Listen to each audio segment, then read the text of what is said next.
Hi, this is Scott Fish. I'm posting this first of two parts of an interview, a freewheeling interview between Neil Peart and me that was done in August of 1989 in Toronto at Neil's home.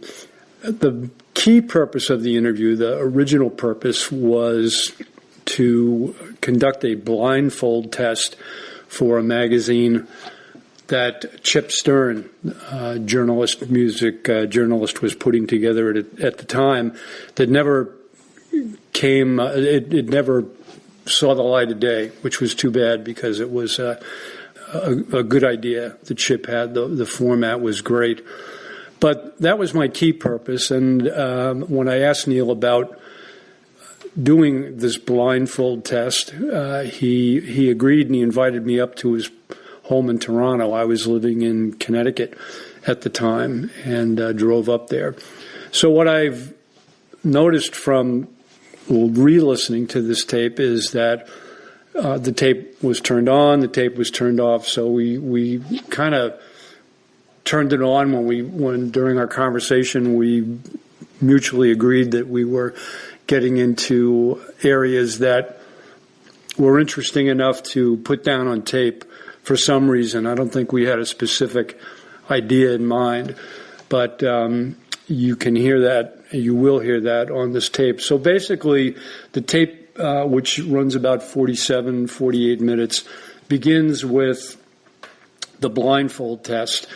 And the 5 songs I used for Neil are all on my blog, and because of copyright law, I am not including them in this tape, but they are in order: Louis Bellson's "Skin Deep" with the Duke Ellington Orchestra, Joe Morello's "Shortening Bread" with the Dave Brubeck Quartet, Keith Moon, "Dogs Part 2", Max Roach's percussion ensemble, Boom, playing the Monk tune Epistrophe, and finally Tony Williams' great song Fret.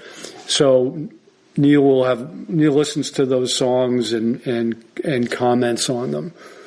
And from that point, we really, as I said, had the tape running sometimes we turned it off. But in order, we're talking about Neil and Rush in the recording studio, and what happens if somebody drops a beat either on stage or in the recording studio, how the band has learned to deal with that.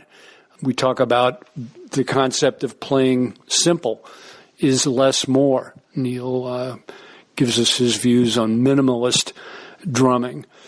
And then about halfway through the tape, about 28 minutes into this tape, the topic becomes Rush song lyrics. And I ask Neil about some concepts that I've noticed appear over and over in Rush song lyrics. We talk about balance and polarities.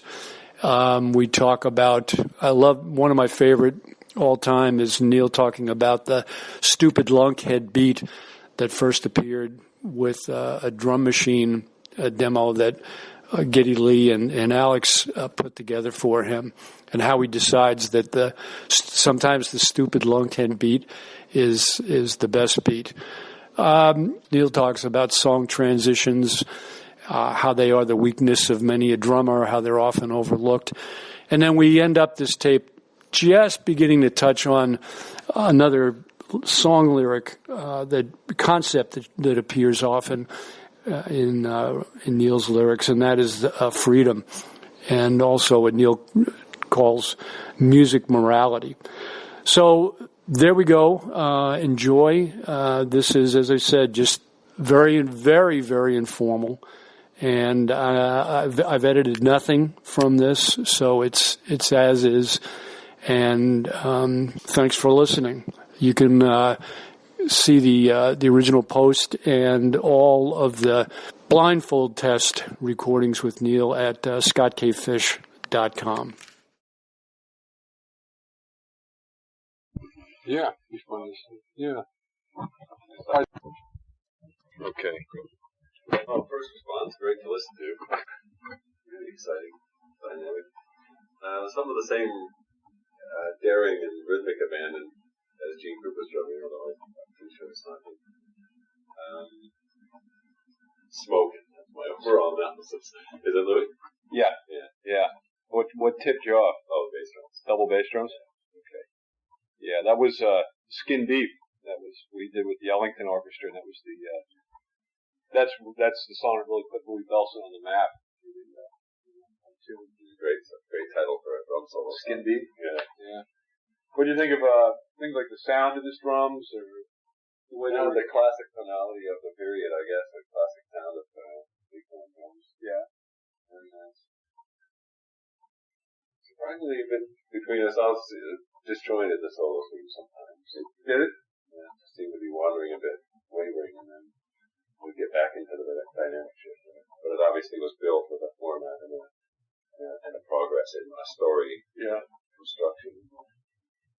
Yeah, the fills in the early part of the song that put me most in mind of Gene, because they're really daringly awkward. Yeah. And that's the kind of stuff that Gene pulled up a lot of times too. Something that shouldn't feel good, but he managed to make it work. Yeah. I think he wrote that. I think he arranged it for the band, and I always think of those kind of arrangements must be so much fun. When you really know them well and you're not having to read it. Yeah. Feeling the accents and driving. I was thinking with a brass section in front of you like that's kind of pulling the trigger. Mm-hmm. When you get the big bass drum accent or something and the gun goes off, which is the brass section. Yeah. It must be a great feeling of power and control, and it is perfectly fine. What the band is having. Have you heard much of Louis? Or just in my beginning years, again, when my drum teacher used to play me, Buddy and Gene. Okay. Other than that, did you like him then? Yeah, but I wasn't.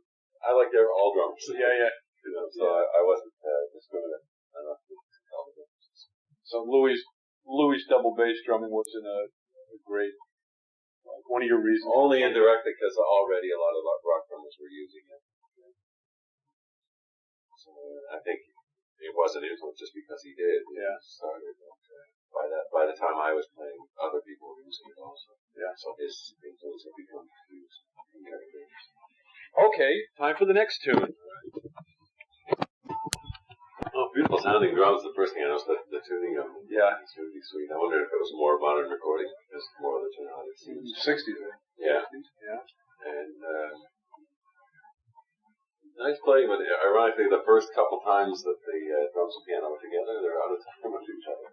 And I tend to blame the piano because he's just not sitting in with the groove the drum is putting on. They are? Whereas the next time they come back to the piano syncopation with the drums. Yeah. Locked into the groove. I thought from a modern metronomic point of view, where all records are made, to mathematical perfection, and everybody has to sit in the groove. Oh, you mean like so they they've been working with a click track or something? It might have been. Well, just selective listening, I guess. Yeah. I would think the piano player would pick up his groove and the drum and set into it. Or it sounds like they're both kind of playing their parts without. Wait a minute. Check it out. Hold it. Just not sitting in the groove. Hold along. Okay. It's a drum. You have any idea who it was? No. I might have just given it away. Joe Morello. Oh, really? Yeah. That short infrared. Well, lovely sounding drums and very delicate touch, which of course these things as well. Yeah. The great wood beater bass drum sound we used to use. Boom. Right. 22. Yeah, I heard that before. Okay. So it would have been just, I was wondering about tom sizes too, so obviously that's just a conventional quote. Yeah, 9x13. I think he used a 16x16 and a 22. Is that with Brubeck? Yeah. Yeah. I don't know if you can hear That's that. okay. Just because I'm in the middle of making a record and I'm so conscious with overdubs and all that, where you're always onto the groove. Yeah. When the drums are done. I can mess with a quick track pretty well. Yeah. I'm slaying that grooves. At this point, I really know how to push it or pull it. Yeah. And lay back on it and give the feeling of a riff harmony. Yeah. Over top of the click and still stay in with it. So I get my groove laid down, and then when the others overdub it, it's important that they have to sit into my conception. Yeah. So when you hear previous records in any field of rock or jazz where they're rhythm section and other instruments working together, you hear how different it was and how much less demanding timekeeping was. It was what they used to call, I've heard jazz musicians call average time. Yeah. Where you kept good time overall, but everyone sort of played with it a little bit. Yeah. And which it is. I'm not arguing or finding fault. Yeah. It's just ironic to look back now and hear that the top musicians of the day and a simple group like that, they're not quite congruent. They're not hearing it the same way. Could have been a first take. I think. In fact, no doubt it was. And they're both playing their part right. Yeah. But they're not sympathetically playing. Yeah, Charlie Perry explained one time to me, and what happens, he took just a quarter note, and you could break that down into eighth notes and then sixteenths. Well, how does this go? If you're supposed to be hitting on the downbeat, there could be 2 16th notes right at the beginning there, and with players that are playing behind the beat a little bit, they'd be hitting on the second one. Just that 16th true, yeah. note of the difference makes the you get that. That's very true in rock too, where the big downbeat is pulled back. Yeah. So far, or you can sit right on top of the beat and seemingly push it forward too. Yeah. There have been times when I put down a drum track and people will swear that it's speeding up in the part. Yeah. In the sense of finding fault with it. Yeah. And then you listen to it with a click. It's right on the money. I've just leaned it forward too, sometimes purposely. Yeah. Give it that effect. Or pulling back too. I love to see how far back you can pull. And still stay in it. Stay in. Yeah. That's really easy. The drummer I mentioned to you before, Phil Gould, level 42. Yeah. He's a master of that. Sometimes when you're just tapping along with your beats. Yeah. Just about break your hand trying to come down as late as he does. Really? Yeah. On the beat, yeah. Do you think he's playing with a click track? Yeah. Yeah, I think their records use a lot of sequences and stuff, so I'm sure he is. Yeah. And the timekeeping is perfect. Yeah. It feels great. Yeah. But there's two different sets of terminology too. Yeah. There's perfect timekeeping and great feeling. Yeah. Timekeeping aren't necessarily the same thing, and what modern music demands is both. Yeah. Apart from drum machines and all that, but real drummers that are trying to work in modern music now are trying to make metronomic time feel human and feel really good. Mm-hmm. So that's certainly the mark of what a modern drummer has to measure up to. Okay. All right, Joe Morello. Now we're going to switch for a second. Was or has been Morello somebody you listened to at all? Again, at the same time period when I was being introduced to the greats of the early 60s, when I started playing, was just that era. Yeah. And my drum teacher used to play them all for me. Yeah. Joe, I always admired his, I don't know, rightly or wrongly, but my perception of him was always a master craftsman, master technician. Yeah. He was the rudimentary king of the universe. Yeah, yeah. Do you remember any specific, like Take 5 or anything like that? Take 5 I certainly remember. And still remember to this day. That's one. And then you get once in a while you hear a band in the line. Yeah. That's great. That's a phenomenal tune. Yeah. The only tune that Joe used to joke around, he said, Dave used to sit down, he tried to write all these great jazz tunes, and he said, and Take 5 was sort of a throwaway tune that Paul Desmond wrote, because Morello wanted to do a drum solo in 5/4 time, so Paul Desmond, and that became the Brubeck Quartet's biggest hit. So Brubeck was trying to write all these great Do you know who that is? Yeah. That's Dog's Part 2. Yeah. From the flip side of Call Me Lightning. Pinball Wizard. Oh, was it? Yeah. Well, maybe in Canada they had a different 45. I think you're the only person I've ever run into that's heard that. Yeah, I told you before, I was a big group fan. Yeah. All those things. Yeah. And when it first started, I didn't recognize it because it's been probably 20 years since I heard it. Yeah. But that's not loser. I can play like that. Yeah. Really? Then the answer came clear. Yeah, I mean, at first I was really wrong. Yeah. He wrote it. Keys. Yeah, well, it's one of the craziest songs known to man, so it's not surprising. What can you say about that? God. Yeah. It's just Keith, Yeah. No other superlatives apply. I wonder if he could, if he came out today, he probably couldn't play like that, do you think? I mean, would there be a venue for that kind of thing? Yeah, I mean, he proved it later on with the Who's Next album, for instance, where he had to play with sequencers. Yeah. And live he had them taped to his head and all that stuff. Yeah. He was playing to perfect metronomic time, but he was able to average himself over it. Yeah. In the same terms that we were just discussing, where, he could play all around that metronomic time and still be bound by it. So when the beat was supposed to come at the end of it, it came, Yeah. So I think he would have adapted easily. He seemed to have a controllable abandon somehow. When he felt like being disciplined, he could be. Yeah. That's one of the misconceptions about him. I think if you listen to the more restrained or more controlled work, like the Tommy album, for instance, his drumming on there is really excellent. But it's very controlled and very sparsely distributed. His fills are all very logically placed. Mm-hmm. And from my being a logical sort of guy, it's one of my favorite pieces of his drumming because it's the most relatable in that respect. It all makes sense. Yeah. He has his moments of craziness, certainly, and there's some fills in some songs which are beautifully crazy. Yeah. But they're still in the right place. They're the right thing at the right time in the classic tasteful sense. And I think when he put his mind to it, as that was just about, I guess, Who's Next was his zenith point. Yeah. He declined badly after that, personally and musically. But that was at his height of being still very vibrant and exciting, but learning to be. Taste doesn't really apply, but learning to be more discriminate, I guess, about where he put his stuff. Yeah. So I think he would have adapted to today's music. Right suited for it. He would have been exciting enough to liven it all up. Yeah. But he was accomplished and musical enough, I think, to fit into any other framework. If you were allowed to. Most modern sessions, they would have kicked him right out. They said, "You can't play that, Phil. You can't do that. Just shut up and play the beat." It's the unfortunate thing that might happen to a rising Keith Moon today if he got in the wrong band or didn't have the character sense to stick to it. Yeah. Say, this is the way I play, I'm going to play that way. If he wasn't that stubborn and that convicted of his own values, then he might well get swallowed up, as many a good musician has. Well, you can't do that, you can't do that. And they don't. Or you can say, yes, I can, and go and do it with somebody else. One of that is probably just a throwaway tune. Absolutely. Definitely not their shining hour as the Who, but I don't think it ever made it to an album. I don't think Part 2 ever did. No, strictly an obscure B-side. Yeah. Keith Moon's own too. No. He wrote Cobwebs and Strange on the Who Sell Out album. Yeah, and didn't he write Uncle Ernie's Camp or something? I attributed to. I imagine he had some input on it, but I don't. I said that kind of okay, Keith, you wrote the tune. I need some bloody credits on this thing, So, okay, Keith, I figured you'd get that one pretty easy. So. It's an obscure one, though. If there's anyone one might not know, that's certainly it. Okay. Well, did you like that?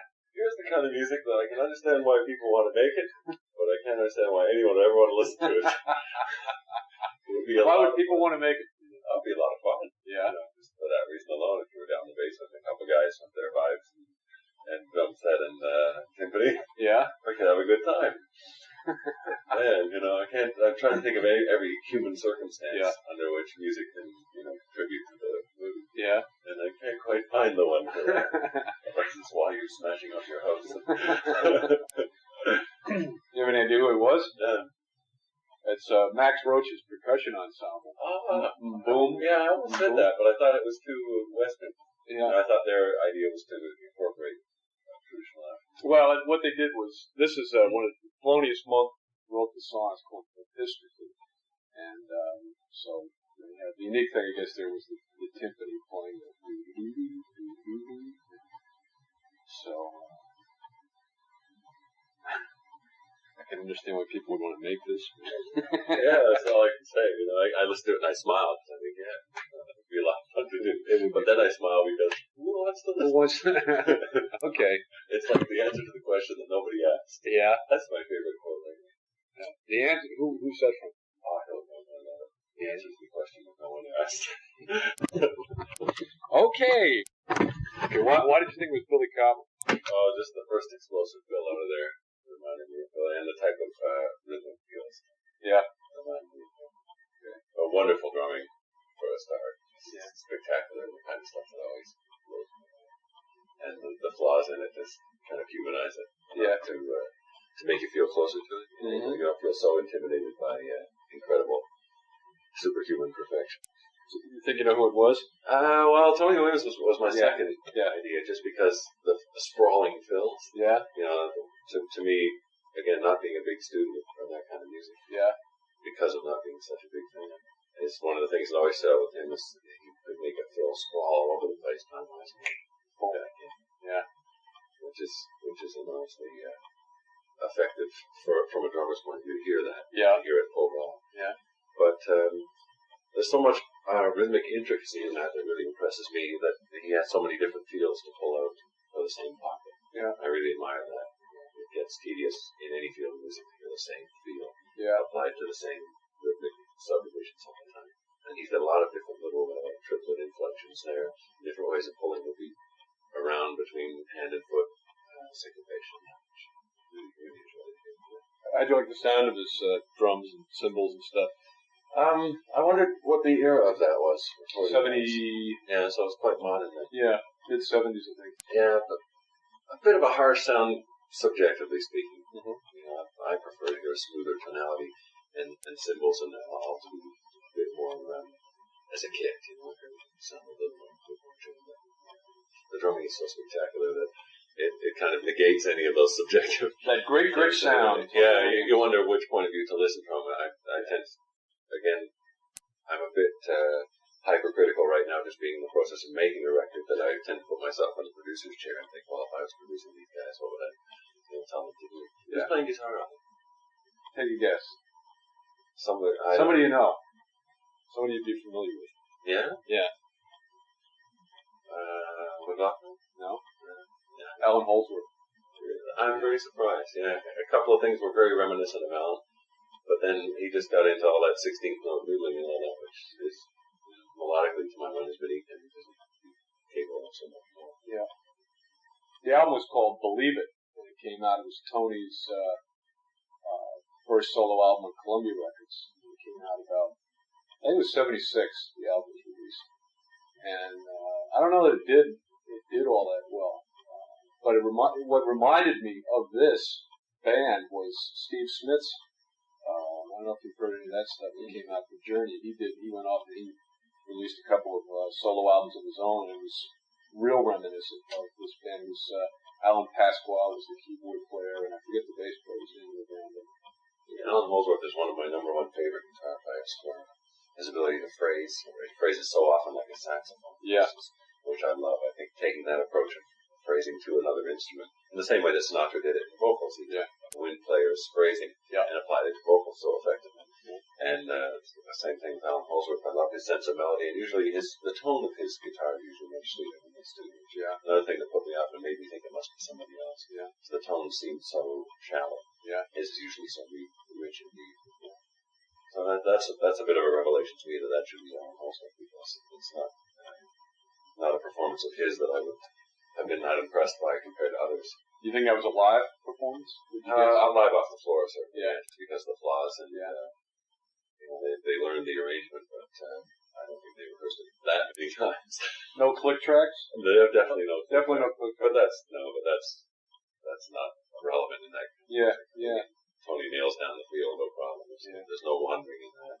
There was just a few, as you raised your eyebrows to it, supposed to have hit something together and didn't. Yeah, I mean that's natural enough. Tony, yeah, it was you. No, it was you. Play the tape. But it was the same, wasn't it? The Joe Morello one that had the stick click in it. Yeah, To me, to hear those things, and I've left them in our records sometimes in the live records because in the context of this, where you're hearing so much virtuosity from Tony Williams there.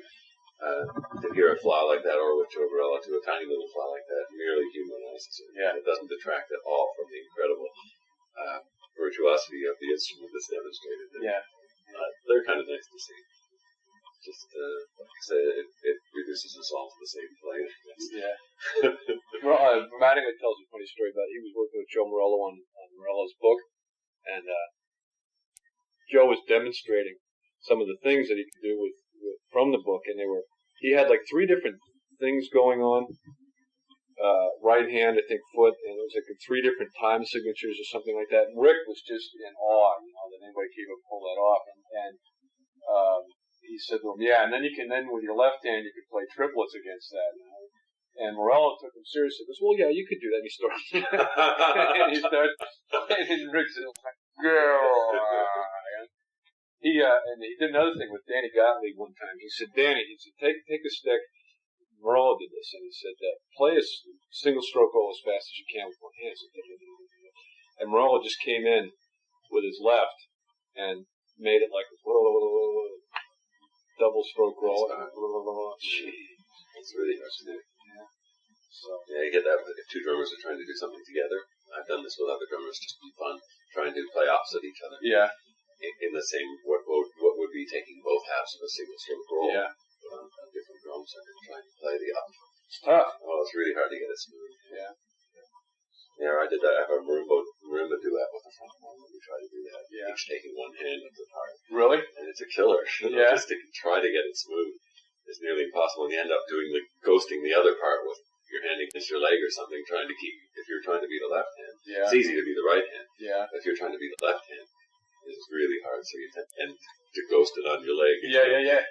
I do that sometimes in drumming, actually, if I want to fill with that feel, where the left hand suddenly is going to go off on its own, but play half of a real part.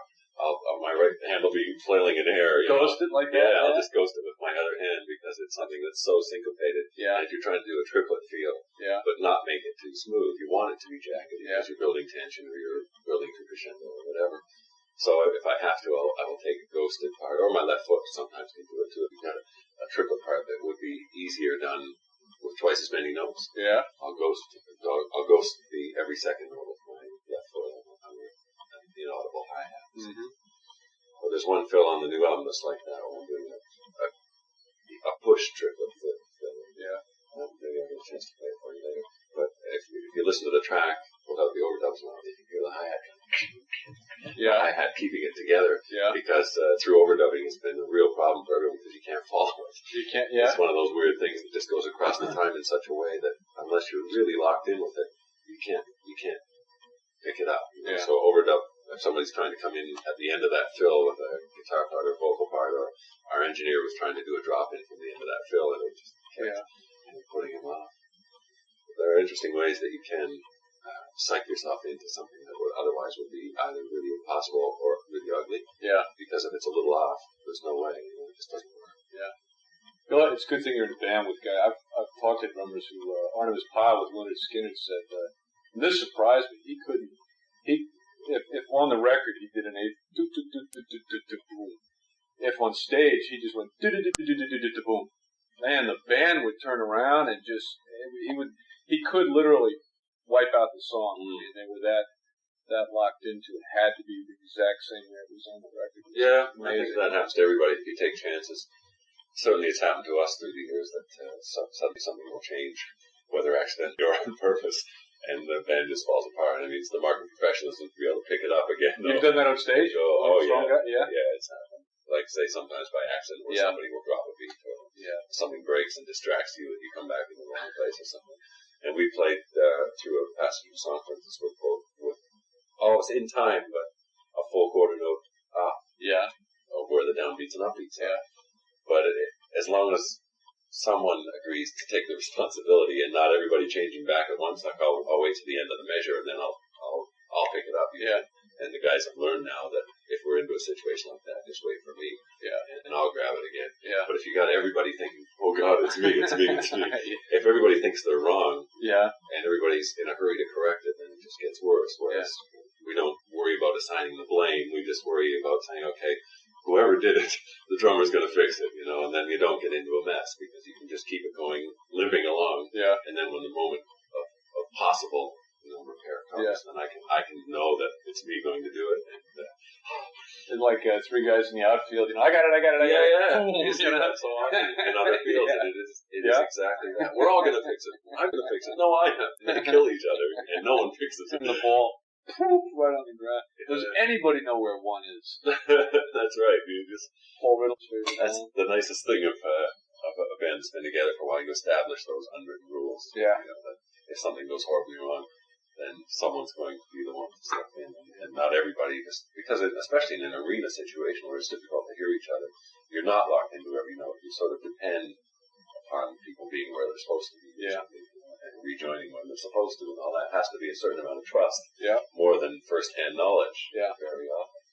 So those kind of little unwritten rules of the game, I think, really help that someone else or whoever's fault it was, or whether it was accidental entirely, or, like I say, a broken thing. Yeah. Whatever. You get fined like in James Brown's band. Yeah, right. You have to be $10. You didn't play enough notes in that song. Here's an interesting concept that we've been messing with during the recording of this, is that if with working over our parts of the arrangement and all that with Rupert, if we want to try a simpler part, it costs more. Like if we can play a complex part, then we're happy, right? So we do that for free. Yeah. But if we have to play something simple or streamline it or simplify it, then we charge more money, metaphorically speaking. You know? Yeah. Well, I could do that, but it's really going to be expensive Really? for me to play a simple part. You know? Yeah. And so obviously we look for parts that are challenging, and through our history, we always look for stuff that's going to be challenging enough to play night after night without ever becoming stale. So our parts are always designed, obviously, to fit the song and all the other unspoken requirements for which anyone's part of a song is required to do. But at the same time, we try to find ways to make it hard for you. Yeah. And whenever those topics came up, that simplifying a bass pattern or something and getting you doing his bass part, I said, well, I could do that, but it's going to be awful expensive. Why don't you let me do the cheap part, the one with 15,000 notes? It's like that joke from, I think it was an old National Lampoon takeoff on Mr. Rogers, something. They're interviewing a black bass player. He's saying, I get paid by the note. You know? I figure the more notes I can play. Mr. Rogers, as the black bass player. Yeah. Can you say Egmuma? Egmuma. Would you like to go to the Magic Kingdom? Oh, it's literally. Yeah. But that whole philosophy of getting paid by the note, you know, a classic jazz put down. Yeah. Guys just playing millions of notes as if they were getting paid by the note.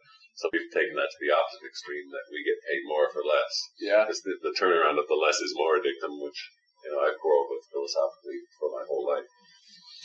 The idea of less is more, it has its place, but it's not. The Al Jackson School of Routine, Yeah, I think more is more.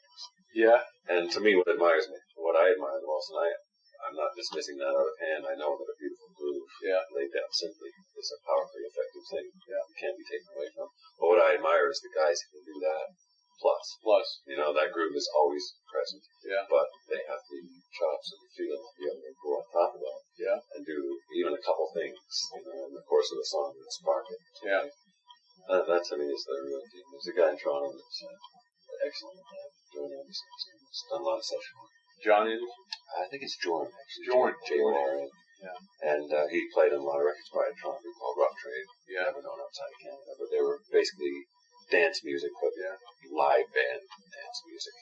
And the drumming was just flawlessly in the pocket. Yeah. But he was so good that when his fills came or when a part where he could alter the time sense a little bit, he would just come off with some excellent.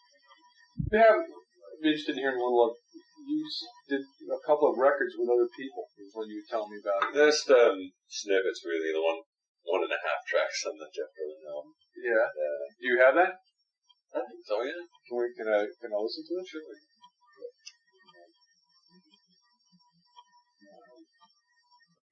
All the time. Can we do that? Mm-hmm. All right, I'll just continue with the same cassette we've been using. I've had 3, that's my share. All right, so I'll know what we're talking about when we play tape. This is concept. Big as that driving here, listening to all the albums over again. Listening to the words, things that came up over and over again. And I thought, maybe you could elaborate on what they mean to you, why you write about them, and just, expand on them a little bit. Okay? All right. Ready? Mm-hmm. The concept of balance, of polarities, pops up time and time again in the lyrics. So that would be the first one. Right. That's as complicated as it has been for me to grapple with the lyrics, because I've gone back to it again and again. It's usually because something isn't resolved. Okay. But it essentially deals with choosing between two good things. And I suppose it's a corollary to Aristotle's the triads of virtue. Yeah. In prudent behaviors in the middle, and then you have cowardice or courage, and being generous, but not being profligate or mean-spirited. Is Aristotle's, the golden mean, so-called. Okay. He called it the mean. Whereas in other things, if you're choosing between reason and emotion or something, I read a good quote actually in that John Barth book, that reason is not, or the opposite of reason is not emotion, it's unreason. So that if you're trying to choose between an emotional and a rational thing, it shouldn't have to be, because you're choosing between two good things, which is always the most difficult choice to make. So that all you can do there is look for a balance, something that manages, and again, it can't be a compromise. The compromise implies that one of them is going to be shortchanged. If you're compromising between a great thing and a lousy thing, you're going to get a mediocre thing, for instance. So compromise definitely isn't the answer there. Nor can there be a question of balance between really good and really bad. There's no balancing those two extremes. So these are extremes of goodness or quality, I guess, in most of my grapplings with them, of dealing with different modes of behavior, being demonstrative as opposed to reserved, or being passionate as opposed to rational, and where you're, or being a field drummer as opposed to a technique drummer. Is a perfect drumming analogy. And I say, why should you have to choose? Why can't you both and apply them when they're appropriate, and learn to play with feel, but also don't be lazy about technique, Okay. So those are hard things to go with. I think certainly a lot of argument around the musical community and the less is more idea of minimalism and all that. Again, minimalism is sometimes appropriate, but not always, so why confine yourself to it? If you have a part that needs to be ornate or orchestrated or fed for excitement musically, then why restrain yourself just because of some silly principle of minimalism? Sometimes more is more. Sometimes, if you have a Tchaikovsky overture or something, it's grandiose as hell, but it's great. You couldn't play that on a piano and be minimalistic about it. You couldn't take out every fifth note or play every fifth note of it and make it as good as it is. It has to be the sum of all of its parts to be what it is. So when you start to really analyze music, it just seems silly to draw those kind of parameters because they are choices between good things. Why throw away one good thing for the sake of another if you can have most? Do you think that this is something that I just touched on earlier, that people who are playing the minimalist style of music today is something that they really have a choice about? No, it's a good point, and I think I see the words unspoken there. I think often, no, people play simple music because they are capable of playing simple music, and usually the conviction shows through. I think you can tell if someone's writing simple songs because those come naturally to them, and someone else who's trying to condescend, trying to make his music simple to find the lowest common denominator of public appeal. I suppose that both of those could arrive at the same ends, but I like to think that the motivation is evident. It comes through clearly. To me, it does anyway, but a musician, you have to be careful of your point of view because your discernment can be a little more developed just because you're a musician yourself. But I find it's very easy for me to tell who's faking and who's real, regardless of whether the two artists write simple songs. I can say that so-and-so is genuine and so-and-so is pandering to the audience. That sneering attitude does come through the music.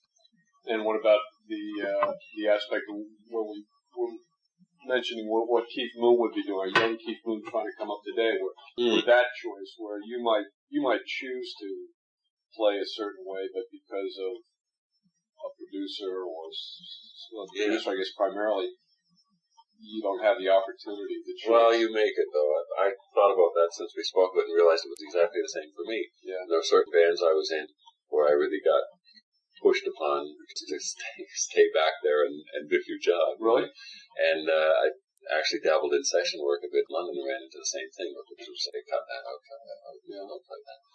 And I lived with it for the day, but never put myself in that situation again. And if it was a band where I wasn't allowed to play the way I wanted to, I just got myself out of it and found one where I could. So I think the choice is still there. But again, it comes down to a fundamental, musically moral choice that no one can make for anyone else. It's a decision you make really early on, whether music is important enough for you to be uncompromising about it. And if it is, you have to be prepared to be compromising in other aspects of your life, such as making a living.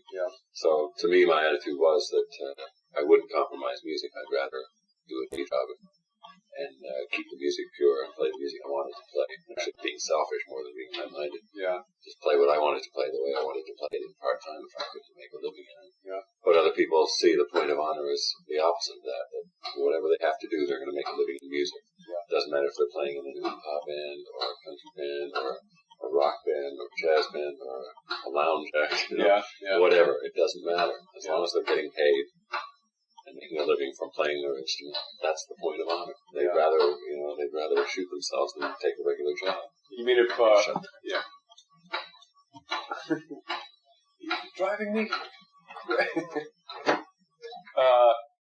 If Rush disbanded tomorrow, and you were unable to, in an indefinite period of time, find a band or a venue to be able to play you wanted to play, you'd be just as content to pack up the drums and leave them in the closet for that length of time? I would find other avenues. I never stopped playing. Yeah. I'd take another job to support me under those circumstances. Not another job, not drumming? No, working in the store or, okay. Right. Whatever. Yeah. Looking after cows. Yeah. It wouldn't matter, but I would still play. I would just find like-minded people, and did for many years, and have evening jam sessions and have bands of our imagination, and even be writing songs and working seriously at it, but without the pressure of having to compromise, as we said, without having to learn the hit parade, to play in the bars and try to squeeze in, 3 of our own songs into that situation. I found myself going through that quite a lot on the way up, and I would always back off and just say, it's not worth it. I'd rather work. But then it depends how afraid of work you are. Yeah. I'm not. I've never minded doing other jobs, and I've learned from them always. Yeah. So that there was always a comforting sense of achievement in it, too. I could do something else and do well at it, be satisfied in its own narrow parameters. So it wasn't frustrating, and it wasn't like selling out. It was just doing something else for a while. The sellout would be playing the drums and just feeling really uncomfortable. Somebody else's way. Yeah. That's all. If you're willing to do it somebody else's way. But I'm not trying to make a value judgment. I said from the outset that no one can settle this for someone else. Yeah. And I am sympathetic with a musician's point of honor that makes a living playing music no matter what. Yeah. My values are otherwise, but I can empathize with that. And you see people do it, musicians and drummers who are playing well below their capabilities, and you wonder why, but then you got a gig. Yeah. So for a lot of musicians, you couldn't argue with that. But I think to clarify this, though, we just listened to a tape. What the musician, the soap opera? Oh, Ken Rams. Okay, and your style was still you, but it wasn't the way you play with Rush. Mm-hmm. It was more laid back. So I don't think what you're saying is that in that situation, if you were playing with friends, somebody you respected, it was not Rush, that you wouldn't say, no, either I'm going to play exactly the way I play with Rush or forget about it. In other words, you'll bend a little bit to, well, not to what anybody tells me, though. I think I wouldn't be in a situation like that. There was already a musical empathy. Yeah. And I would bend to the needs of the song. Yeah, that's what I mean. Okay. Yeah. Same as in a given Rush song, I think the band's a simpler part to it. Yeah. I'll force myself to do it. Yeah. I had an instance of that as a perfect example on this song, where there was one song where the guys had written it to a drum machine. Very, very simple, plotting pattern. Yeah. And when I got working on my parts for it, I tried everything in the world to replace this stupid pattern. Yeah. So it was a real lunkhead pattern. I'll hope to play it for you later. But there was nothing I could find in my whole armament of approaches to time division that worked as well as that stupid lunkhead beat. Yeah. So I had to play it. I could be stupid or obstinate about it. If the simple, dumb thing works the best, then it works the best. And all I did was find the opposite parts of the song. If that was the A section, in the B section of the songs, I went wild. Yeah. Because they permitted it stylistically. Yeah. And as a release of my own tension. Yeah. From having to hold back so much through the simple sections. And I often use that on myself, and also I think it works for the song's benefit, where you build the tension of holding yourself back for as long as you can. Yeah. And then finally, when you come to a part where you can let it out, really let it out. Yeah. I'm a big fan of restraint in drumming, and there are drummers I admire who might only play one fill in the song. Yeah. But the way they set up to that fill and every other figure they play throughout the song is flawless. Yeah. And when they do get to that, it has such impact, and it will never be a simple eighth note snare drum tom-tom fill they do, because guys that can play that well have too much class. Yeah. So when they do their single fill, it will have as much effect as a single fill like that, but it will be infinitely more sophisticated. Okay. That's why I admire technique in those circumstances of simple field music. And a lot of R&B drummers are very exemplary of that quality. Yeah. Being devoted to a simplicity of feel. Yeah. But the rhythm they play needn't necessarily be simple. Right. And the ways they embellish it in terms of end of measure figures or the big fill or a dynamic sweep into the midsection or whatever. Yeah. That's where they'll let their light shine. And that's where a truly simple drummer, as we just started out talking about, could never do. Could never rise above the simplicity. And to me, the joy of it is when somebody can. Who, the drummer we were listening to last night, the group called China Crisis. Yeah. Kevin Wilkinson, the drummer, I particularly admire in that because the music is very gentle. Yeah. Relatively pop music.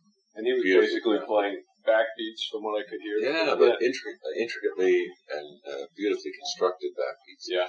And always embellished with beautiful little idiosyncratic things. Yeah. Never the stock drum fill. Yeah.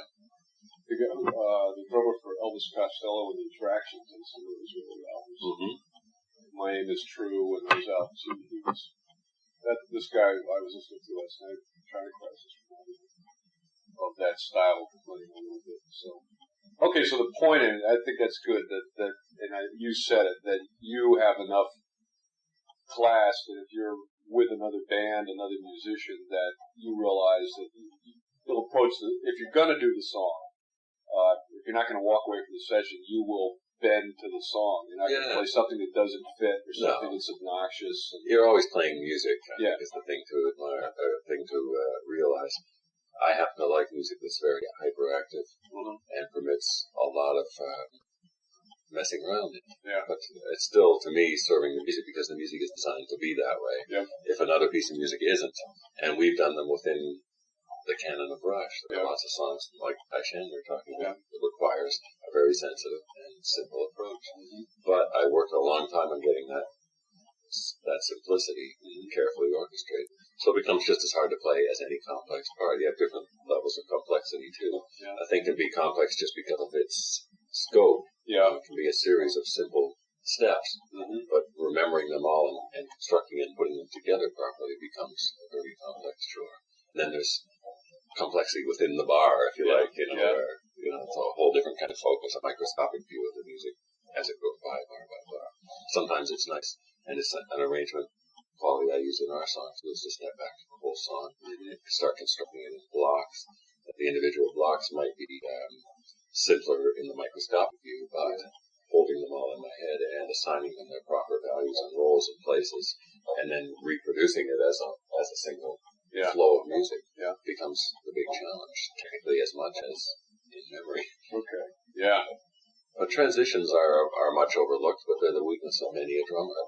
He can lay down a nice feel and move to another feel, but the points in between and bridging the transition between two interpretations of the rhythm, where a lot of people fall down. Yeah. And it's still the thing on which I spend the most focus.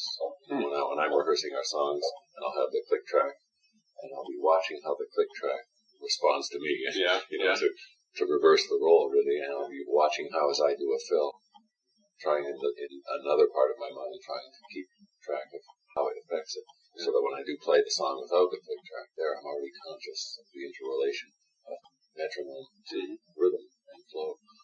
So it becomes a thing of great moment too, is trying to bridge those transitions as smoothly as possible.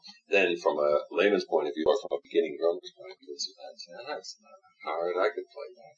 But not to play it perfectly, to make it absolutely as smooth as can be between two takes. Yeah.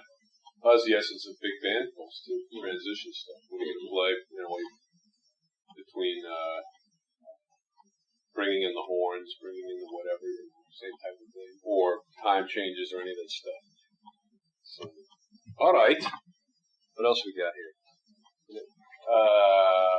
Freedom, free will, other concepts that pop up all the time in your lyrics. Yeah, I'm not free to discuss it. I don't know, it seems almost naive to talk about because it seems so simple. It's the kind of thing I'm surprised ever to hear anybody argue, I guess. Well, why does it pop up in your... If that's so, why does it pop up in the lyrics all the time? I guess I just feel compelled to try and clarify it. Okay. Because it is such a point of contention in the modern world with ideas of predestination and the puppets behind the scenes of whatever religious or political faction, or even liberal paranoia. The idea of giant business and government conspiracies against us all, and all these behind-the-scenes Illuminati, Freemason kind of fingers that are pulling strings around the world. A lot of people really believe in that, and I find it interesting. I've read a lot about it just because of that. I don't really believe in it, I like to think I know better. And I'm always shocked to find people that think in the opposite way. So I guess I feel compelled then to try to clarify it in irreproachable words, or deathless prose. Deathless prose. But just to try, I guess, to try to lay it out so that I can at least present my side, because I've often been surprised in life to find that people disagree. Certain things, worldviews, ways of looking at life seem so self-evident. Such as? The idea of free will is certainly one that comes to mind. The idea of musical morality. Yeah. When I talk to musicians sometimes, or fans who don't really care if it's honest, who don't really care if the music is contrived to be liked or whether it's made to be communication. I'm really shocked sometimes to talk to people who genuinely don't care. Musicians don't care about the truth of their music. They don't care if they're pandering. They don't care if they're being molded by a producer or by other musicians in the band into something that isn't them. They really just don't care. When they listen to music on the radio, they might admire something, and I can listen to it and say, well, look, it's so contrived. So what? I'm always kind of shocked by that. Yeah. I don't know why. And I'm surprised that anyone could differ with that view of music or morality. Yeah. I wanted to hit on, and I couldn't help but hearing a portion of your conversation when we were I guess it was when your mom called, and I was going to ask you about, touch on the heavy metal concert that they just had in Moscow, along with this, the Freedom and so forth, and you mentioned that there's talk of, and I don't know if you can mention this in the interview or not, the Canadian Moscow. Yes, how are we doing at tape? Are we almost out? Yeah.